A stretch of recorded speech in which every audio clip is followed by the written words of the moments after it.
Hey, I'm playing Call of Duty World War II. I kind of wanted to give my thoughts and opinions on this.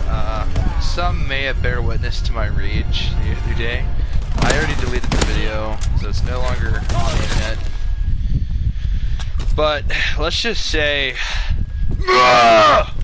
you guys got to hear my my war cry while I was playing on veteran difficulty in the campaign. I gotta say, this is one of the most underrated Call of Duties of all time. I think so many people shit on this game without understanding what this game was trying to do. No, it was not trying to replace World at War. No, it wasn't trying to be World at War. It was just trying to be another Call of Duty in World War II.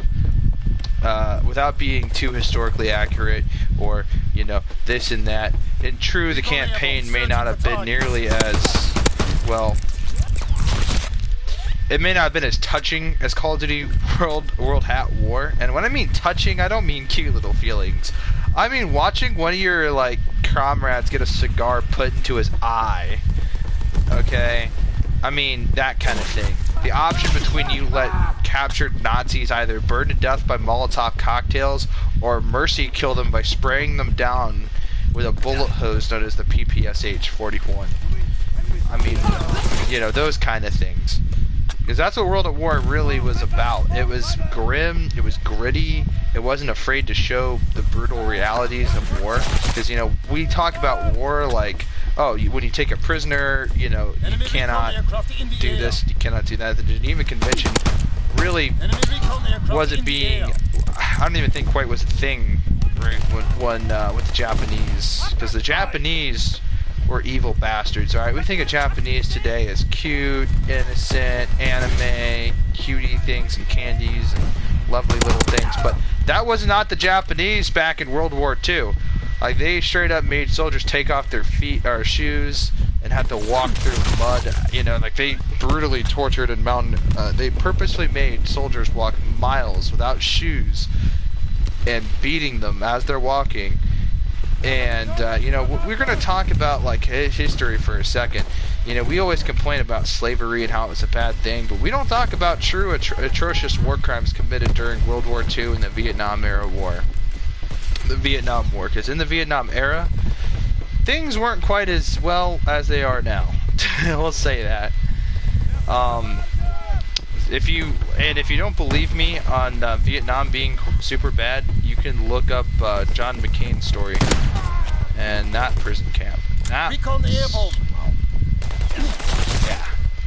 was horrible. But regardless, this campaign really created, you know, these optional heroic actions you can do. There's driving sequences, and whilst they're not great, they're not too bad in comparison to some of the other Call of Duty moments we've had. And it wasn't the most, it was not the worst campaign, and even had optional stealth parts. And I mean, it was mostly how it was, man. Like, this is not the first game about killing Nazis. Wolfenstein, well, made it fun. But most certainly was not the last game about killing Nazis. It was not the first. But in reality, I feel like, you know, it's mainly focusing on the Normandy, the D-Day, beach amphibious landings, and it also focused on, you know, operations after that. So I really got a huge Saving Private Ryan and the other one, Band of Brothers vibe from watching this. Of course, those are two completely separate things, but, you know, both involve the Normandy beach landing. Any depiction of it is usually depicted as very violent, and usually the lucky few that make it through, you know, they're dazed and they're looking around and they're seeing soldiers pick up parts of their body that should be attached to their body, and, you know, it's usually very graphic, to say the least. And I know I'm using the expeditionary thing, and oh, that's the other thing I forgot to mention. The way that classes worked in this balanced out really differently. Perks were limited to just basic training, so it's done a couple of things, but it really made it really hard to abuse overpowered setups. But you know, you're going to want to equip certain perks with certain classes. Like, for instance, if you're going to be running double barrel, you're going to really want to go ahead and run something like tussle, which basically increases your ADS speed and your aim down sight speed. You want to take advantage of that, because with this gun it does good damage. But then again, its range capabilities are dog shit, so that's going to be the first thing you're going to want to upgrade. And I truly grinded this game. When this game first came out, it was kind of funny because, you know, I was still in high school. I was like in my second or first year of high school when this game came out. And they released that weird deluxe collector's edition thing with a bunch of Call of Duty, like World War II themed like merchandise and shit. And I thought to myself, that would be kind of cool to own. But at this time, you know, I mean, I wasn't going to ask for that. I just wanted the game. Because I do collect enough World War II, like real World War II and pre-World War II and post-World War II, what do you call it, surplus. And, you know, I have a keen interest in some of the rifles, and yeah, I had my quirks and problems with this game. Like, why are there Japanese weaponry like the Type 100, even though it was used in the war? Why is it in the game if we don't even go to Japan? You know, World War II did 2 separate sort of campaign things. And by the way, you could play it with a friend. You could play, you could play the campaign with more than one person.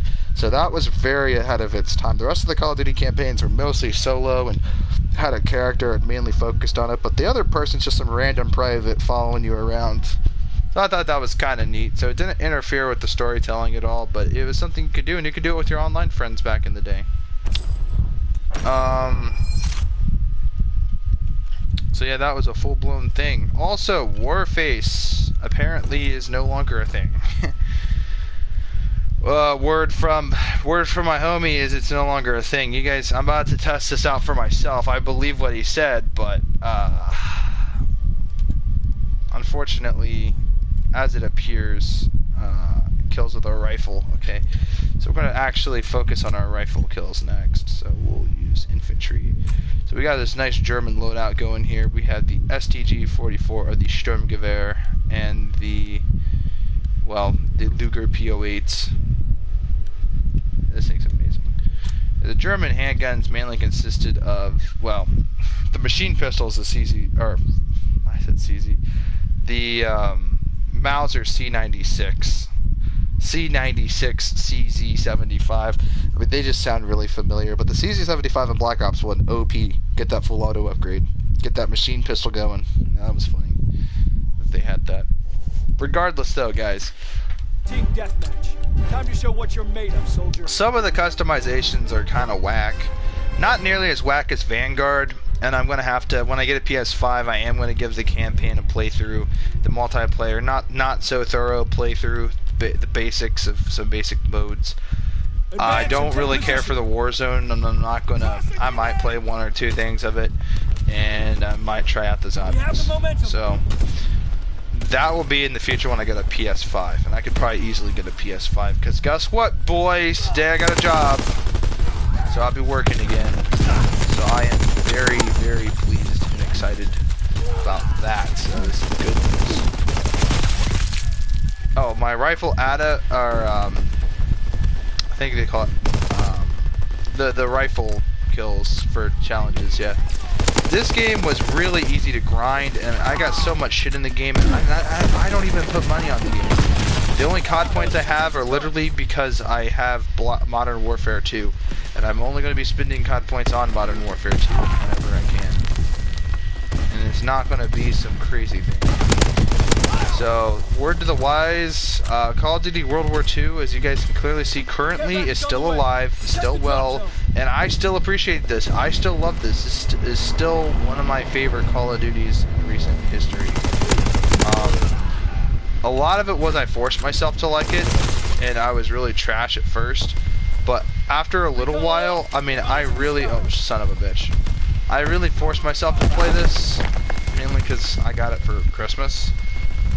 So it was a huge deal because I also played a lot of War Thunder. I also started taking more and more history lessons, well, not history lessons, but taking more and more history seriously. I was starting to learn about some stuff during World War. Like obviously the Battle of the Bulge, the Battle of Stalingrad, the Germany and Africa versus the British. Learned about that. I started learning so much about World War II. And there's so many different conflicts going on in the world. It's insane. Learning about the different vehicles, everything from the different vehicles, the different equipment issued, some of the things soldiers did to survive, you know, like some of the weirder, like miscellaneous knowledge, like Russia used to put these buckets on the muzzles of their tanks to make it look more aggressive because it resembled another tank that the Germans feared, and so they did that to help scare off, ward off unwanted panzers and stuff. But obviously one of the big things that got me into history was Black Ops 1. Going through it, seeing different things. And I'm playing World at War, you know, which came out before it, was a bit older, a bit wonkier, but I loved that game, and I loved the older Modern Warfares and stuff. So getting into history, and even playing some of the old games as a kid, you know, some of the Call of Duty, Finest Hour and stuff, like I was well in tune to, and Call of Duty 3, like I was already really in tune to the World War II stuff, and I just didn't know what everything was, I just had an interest in it. But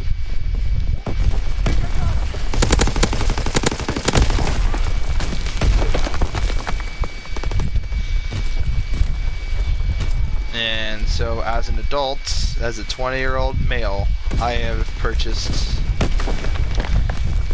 one semi-World War II rifle. And I say semi-World War II because actually it was produced after World War II, based off the World War II Card 98K. It is made by Mauser, and it is a Card 98 essentially.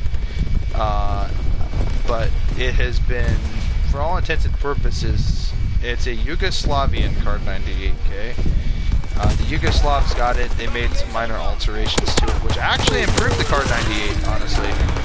They have shortened down the bolts for the bolt action, so it's a smoother and quicker, more intuitive cycle.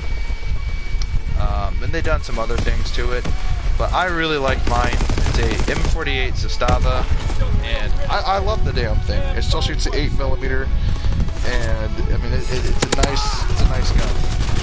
The other thing I really want to get a hold of is a World War II reproduction of the STG-44. They make them in 22s. Those are the more common models for just at 900 to 1,200, depending on where you go. Sometimes you get them way higher, and you know, but they only shoot 22s, so you can shoot it quite frequently, and it's mostly historically accurate. Besides, it shoots 22. Well, a new company, not a newer company, but a company has come out recently, and they're basically making a slightly more historically accurate, more realistic based. It's closer to the weight, closer to the profile. It is the exact same profile. The only minor alterations are legal alterations, so it's not fully automatic, and you can still get it in the original round that it was chambered in. The only problem is it's a very rare round. I forget which one it takes. Unfortunately, off the top of my head. These are the World War II rounds, so there's quite a bit. As you guys can see, I just complete these challenges and open up these boxes, and I usually just get everything in the game, man. That's how I do it. Oh, sweet. So we got a... I forget, that's an epic. Heroics more out there. I got 2 duplicates, so I got some of that, what do you call it, nonsense, the pistol kills or rifle kills, so I'm at 40 out of... So this is to unlock the basic model of the Gruber, which I have of 2 versions of the Gruber. They're just really weird looking. And as you guys notice, all my weapons have the default skin on them. I have gold on most of my weapons. In actuality, it's just... my stubborn nature, I just like looking at something more historically accurate. But at the time of playing this, yeah, I wanted something decked out. Now, my Luger is the aftermarket Der Adler, and I like this because, well, it's just a very handsome look. Personally, I like this classic Luger look, and it pokes out, and I like it. It's very appealing to the eyes. Remember your training. Make us proud. But I also a lot of World War II media that I find very intriguing, especially intriguing.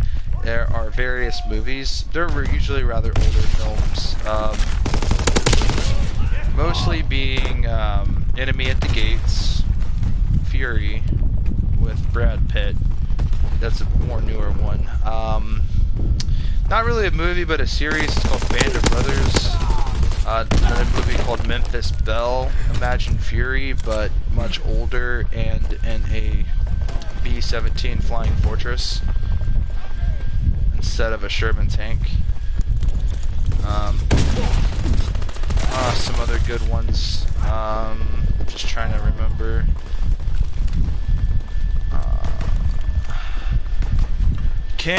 After all that, I can't really, like, I know I've seen stuff out there.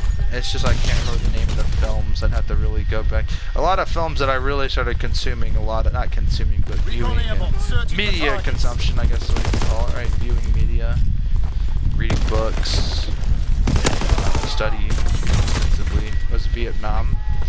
I took a huge key interest in Vietnam because it's in my opinion, it's a little more interesting than World War II because it was in a stranger period of time, because it was post World War II, and we are, you know, basically if you think about it, Vietnam was kind of a proxy war so that we could fight the Russians. The Russians supplied the Vietnamese, the North Vietnamese. It's a very simple concept when read forward, but some of the crazy shit the CIA started doing, because the Central Intelligence Agency at this time was doing things. There are declassified operations I'm legally allowed to talk about are operations MK Ultra, which are like mind control experiments. After World War II, Operation Paperclip went into order. Basically, we we accepted the Nazi scientists after World War II, the ones that surrendered, and then we took them into America and granted them full American citizenship, and without charging them with war crimes, which a lot of people are like, them Nazi bastards, why would you let the monsters do that? Well, those monsters, at the same time, they're also just people. I mean, look, yeah, the Nazi political organization is horrible, and what they believed was really horrible, but at the end of the day, they're people. Most of them brainwashed. Some of them didn't really have a choice. The way that their government systematically forced a lot of those troops to basically be troops, even if they didn't want to be. And some of them were brutally subjected to various inhumane things. Like, Hitler had his soldiers on meth, essentially. And, stuff of that nature was inhumane and is a war crime in and of itself. But regardless, we took a lot of those scientists and basically we created something called the ICBM. It was basically something to replace, it was something to replace the nuclear bomb. The nuclear bomb had to be dropped by a large bomber and usually weighed a whole lot. It was very dangerous because the bomber didn't get out of there in time. They were at risk of basically getting destroyed by the nuclear blast radius. So the reality was it had to be at a high enough altitude to where it would take the bomb a long time to hit the ground to detonate, and that would give them enough time to drop in altitude and increase their speed. So anyway, the ICBM is a missile that launches a nuke instead of it being a plane that drops a nuke. But nuclear testing was happening, and if you're really interested in the Cold War, nuclear testing in New Mexico was a huge thing. Also, the Davy Crockett was thought to be a thing, and if you're in a Fallout, it's basically the Fat Man. A nuclear catapult. Sort of a nuclear mortar system in real life, and it would not be shoulder mounted, it would be tripod mounted. The other huge thing, Vietnam era, that's interesting is just the whole, like, weapons that were coming out, right? We got the M60, the M16, the M14 became a thing, I think, during the Korean War, the later half of that.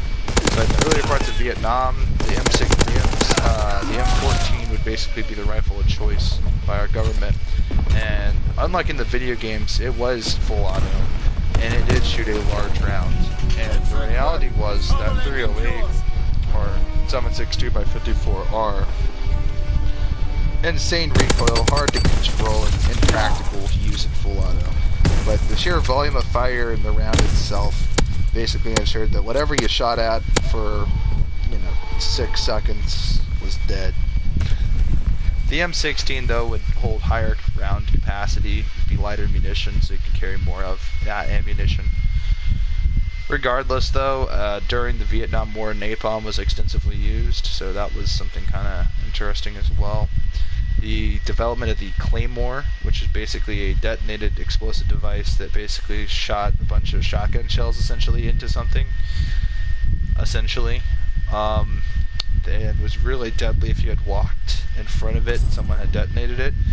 And it's not like in the Call of Duty games where if you walk in front of it, the sensor, I don't know what they have nowadays, they probably have some advanced shit for nowadays, motion censored claymores. But we also started developing more anti-air stuff, and we really started focusing our naval stuff, started increasing naval patrol boats. The military in and of itself became more different. The music and stuff became like the 50s rock had just settled in, but then in the 1960s we got a bunch of stuff like CCR, and the 60s era music was really cool and was an era of itself, right? It's just the music. The cars became lighter, faster, more durable. However, in the 70s, gas crisis happened, and unfortunately we end up with the 90s eventually, right, where cars had left the purpose of being a car and it became a utility just to get you from point A to point B. Whereas cars at one point were actually status symbols, depending on the brand, it said a lot about you. It said a lot about, like the people that bought Cadillacs usually were in the upper middle class and, wanted something comfortable for the family. So you could say that about the,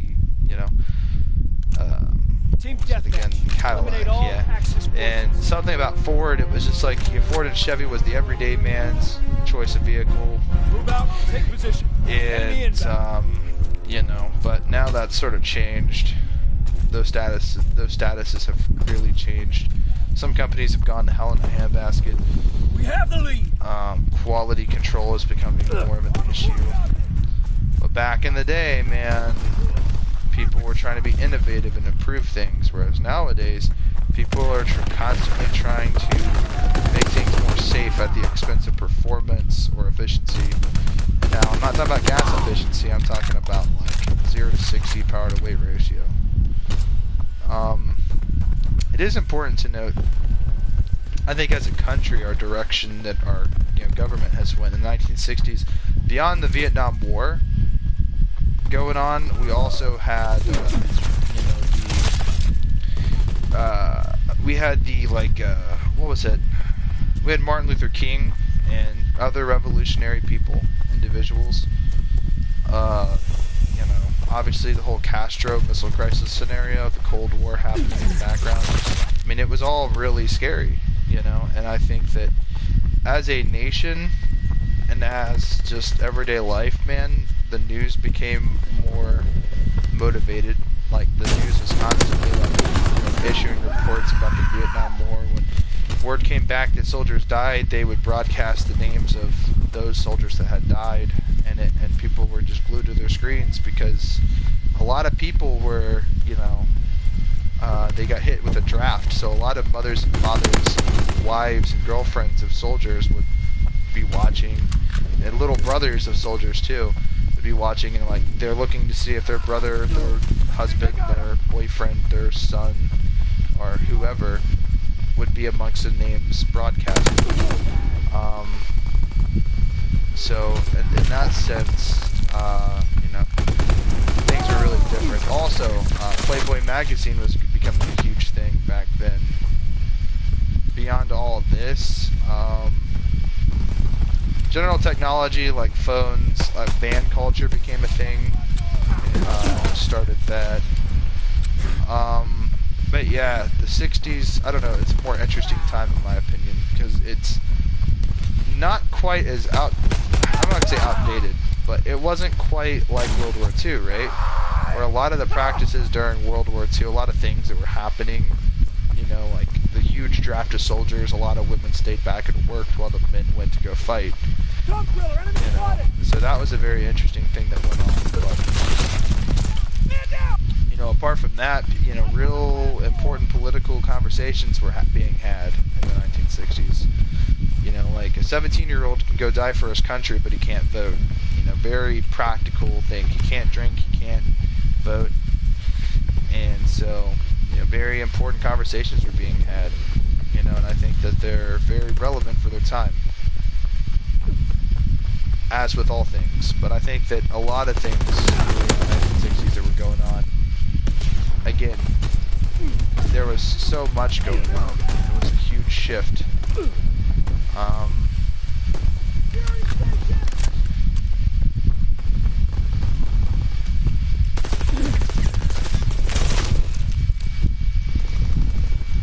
In other news, I'm just messing with you guys. I guess in a different direction, apart from history.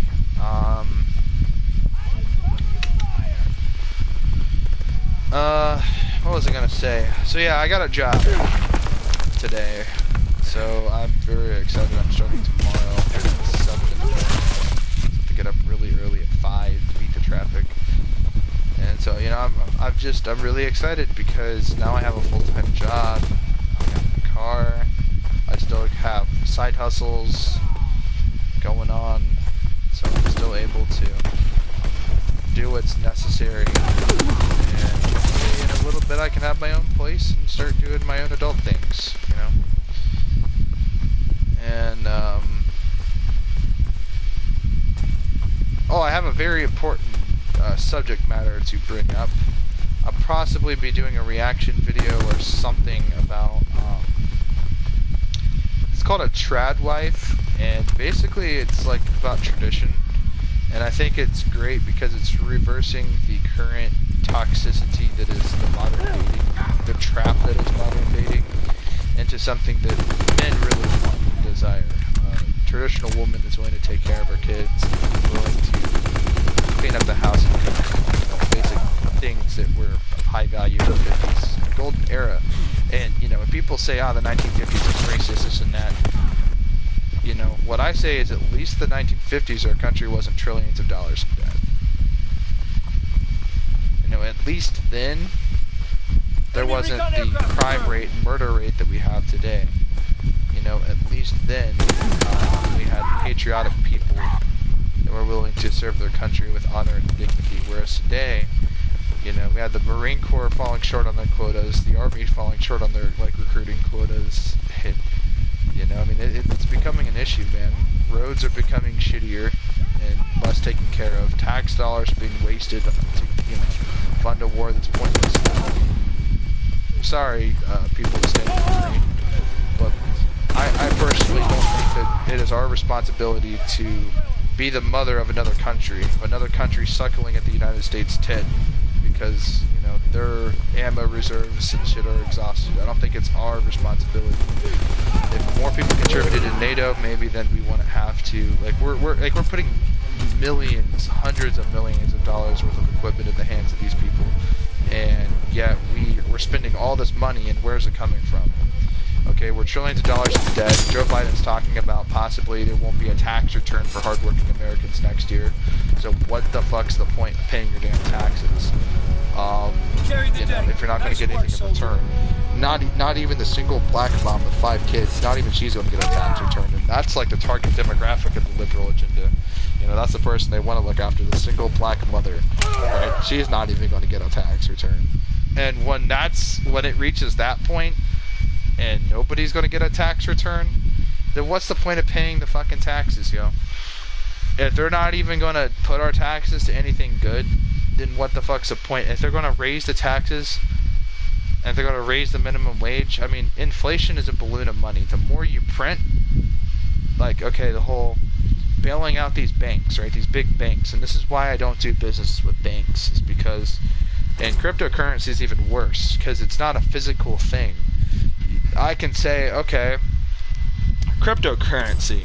Okay, I have air. I have 10 trillion air. I'll trade you 10 trillion air for that machine gun. Is that a fair trade?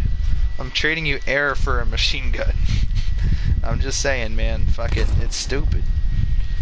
Like, I feel like we're gerbils, man. Like, we're being walked all over, you know.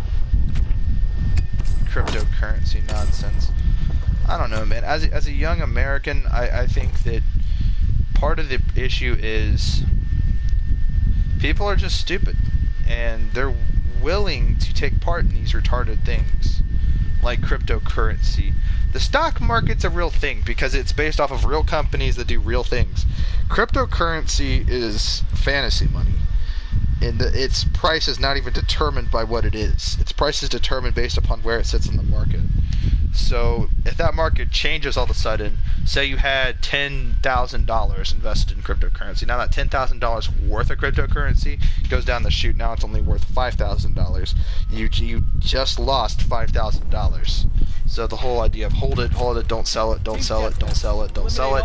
Eventually it will come back, and you know, you just eventually get sick and tired of hearing the whole, oh, I'm just going to save it, I'm not going to sell it, and you just want to get rid of it because now it's just a net loss. You just accept that you lost and try to make back what you've lost and let that be the end of it. So I have not invested in cryptocurrencies. I do have money invested in stocks and in bonds. As far as I can tell you, bonds are the safest thing to invest in besides IRAs, gold and silver, stuff like that. Physical things, guys. If you guys are trying to, you know, build a future and you're not very rich and you can afford to set money aside, either by doing a side hustle like Uber, being an Uber driver or a taxi driver or whatever it means, whatever you can do, man, as a side hustle, something that's not going to interfere with your main source of income, then go for it.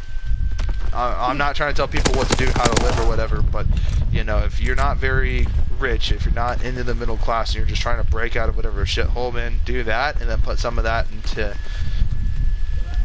IRAs, because, or even find a full-time job that has an IRA system or a 401k or some sort of retirement plan that meets your needs. Again, it's all based upon you, and it all comes down to personal preference. So find something, start researching, and start finding something that works for you. Because let me tell you something, man, the whole way that college works, it's funny, right? Because Harvard and Yale, the second you hear that, it used to be an impressive thing. The only achievement that it is the fact that you got into that school. It's not the fact that you graduated, it's the fact that you got into it that's impressive. And even then, in reality, it's not even that impressive. I mean, you learn to do something, and then when you go to that job field, you end up doing something else entirely. It's completely pointless, and it's an easy way to get into debt. So I'm not doing college. I'm not condemning college necessarily as an option, but because unless you're going like to be a brain surgeon and really need the schooling to do that. But I feel like the way that, you know, high school is, the way that even in middle school, I remember, right, they were pushing the hell out of college, man. Talking about if you do this program, you can get college credits. It's like, why would I do a program to do something, to get credits in something I'm not even going to do? When I get out of high school, I'm gonna work, man, or I'm going to enlist in the military. And the military is not a bad option. It's not the world's greatest option as much as it was back in the day, but I mean, it is a really good option. And if you find interest in the military, figure out what it is you want to do, figure out why you want to do it, because oftentimes recruiters will ask you a very important question. Why say you're like me and you want to do the Marines. The big question you get asked a lot is, especially from other recruiters, is why the Marines? And the reality is, the trick question is, and you don't really need a reason why. It could be the most easiest reason. I like their uniforms. I like their motto. I like the, you know, whatever. But, you know, and every recruiter will find every little snaky reason to get you to steer their direction. They're salesmen, right? It's an easy way to get into sales. You're selling a product, and unfortunately that product is your life. And you're selling your life to the government. But it's being sold to you by a recruiter. If that makes any sense. Your lifestyle, it's a lifestyle that's being sold to you at your expense. However, it has benefits to it, and it's something that is necessary. There's nothing wrong with the military. It's not evil. It's not bad. You're not the whole. You're selling your life to the government.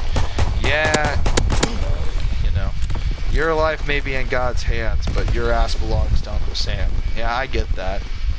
I fully understand that it's a valid argument, but I'll make the argument that in the military, you know what I mean, it's not so much a job as it is a lifestyle. It's more of a lifestyle than anything else. Because it's a different living condition, man. You get a house, you get a roof over your head, you get paid, you have guaranteed retirement, you have job security, you get things that require college level education, and you can use military benefits to do college. So you don't go thousands of dollars in debt. Have military experience, and that goes on your record, and you can put that when you get a job. And well, guess what? Jobs like people with military experience because they take it seriously. They like serious people. So the reality is it has all these benefits. There's a lot of benefits. There really is. Especially if you want to do trades. Because guess what, man? In life, trades right now, that's where it's at, man. Trade jobs. But you gotta have a driver's license, and you gotta either do that and be willing to learn how to do the trade, so you might do an apprenticeship. There's so many options out there, but the reality is finding those options. Finding the options that work for you. Because let me tell you something, guys. This whole apply online, go on this and that. I mean, you know, the other day, I forget what thing it was. There was an online app for finding a job, but it costed money. I don't know if it was like a service thing or whatever, that you would pay and have it renewed. But the idea that I'm paying to find a job, if I don't have a job, that means I don't have money. So how can I pay money to this app thing? The other thing is building credit. I mean, there's so much out there that is important. Like, as much as I love history and studying everything, as much as I love knowledge, there's one important thing to study, and that's street smarts, practical skills. So you want to buy a nice car. You're going to be hit with three things: maintenance fees, insurance, and, well, you know, in some instances it might require premium 93 octane gas. And if you buy it brand new, and you know, if you don't put 93 octane in there, you can avoid warranties.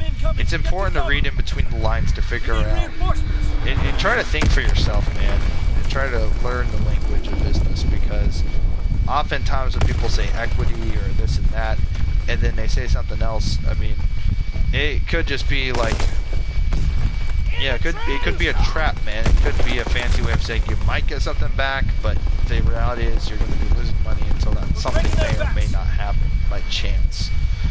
And you want, and you know, I think all of us are the same. I think we all want something guaranteed. I think we, well, maybe not we want it guaranteed, but we'd prefer it to be guaranteed. We'd prefer to have a direct answer rather than something not, you know, non-coherent, I guess. Something in the air, that makes more sense. Like, we like hearing good ideas, right? But I think that we'd also prefer to hear the reality of things, the direct timeline, when these things are going to happen, how they're going to happen, how much it's going to cost to have it done, the process, the time it's going to take to get this step done and this stuff. And we're going to want all the details and the reality of it. We don't want to hear, well, we'll start a business. We'll start a business. What business is it? How much is it going to cost to start it? What do we need? What license do we need to do this business? Yada, yada, yada. But I think that it's important that we acknowledge what's an idea and what could be a reality.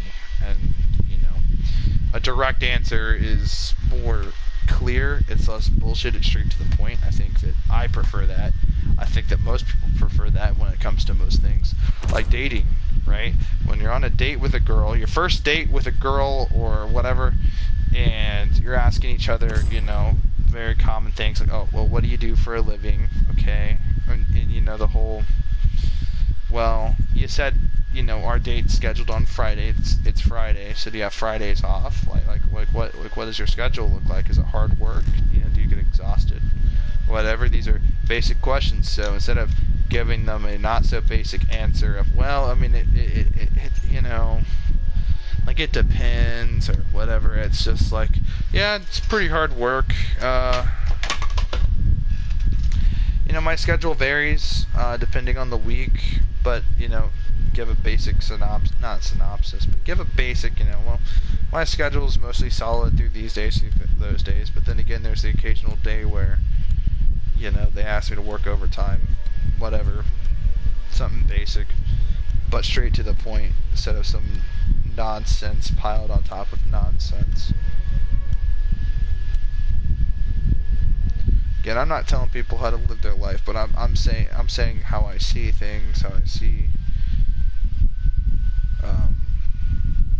things as an adult, how the perspective changes. Because as a kid, even from something as simple as like riding in the car, right? If you're the type of person that likes to look around, look at things while your parents drive you, then and not really pay attention to what other people are doing. And if you notice that your parents get frustrated and you don't really know why they're frustrated, then when you start driving, you realize why they got frustrated. It's perspective, and I think that I think people need to have. I think young people should have a very mature perspective on things. No, when I say young people, I don't mean in middle school. I don't mean in elementary school. I mean in high school. Because I mean, like, it's time to make decisions now. Because in reality, back in the day, and I'm not saying it's still like this, but back in the day, it wasn't that hard to get a job. Back in the day, things weren't too expensive. Back in the day, this. Back in the day, that. Well, it's not back in the day today. Today sucks. There's so much bullshit. For entry-level jobs, you need 5 years experience in that job. Well, if it's entry-level, then how can you get those 5 years of experience?